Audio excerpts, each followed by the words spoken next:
2024-এর ইউটিউবের মনিটাইজেশন নতুন পলিসি। প্রথম আমরা হাফ মনিটাইজেশন করতে পারবো আমাদের চ্যানেলকে, তারপর পরবর্তীকালে ফুল মনিটাইজেশন করতে পারবো। তো হাফ মনিটাইজেশন করবার জন্য আমাদের কী কী দরকার এবং কী কী পাবো?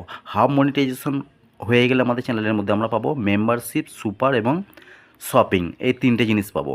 এই তিনটে জিনিস পাওয়ার জন্য, হাফ মনিটাইজেশন পাওয়ার জন্য আমাদের কী কী দরকার? চ্যানেলের মধ্যে লাস্ট 90 দিনের মধ্যে 3টে ভিডিও আপলোড অবশ্যই থাকতে হবে।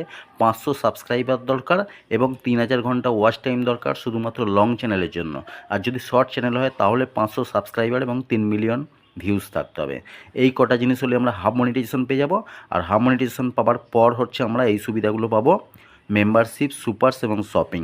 এবং আমাদের চ্যানেলের অ্যাড থেকে ইনকাম করবার জন্য আমাদের ফুল মনিটাইজেশন অন করতে হবে। ফুল মনিটাইজেশন অন করলে আমরা ওয়াচ পেজ অ্যাডস এবং শর্ট ফিড অ্যাডস থেকে ইনকাম করতে পারবো। এবার আসি ফুল মনিটাইজেশন করবার জন্য কী কী আমাদেরকে করতে হবে। ফুল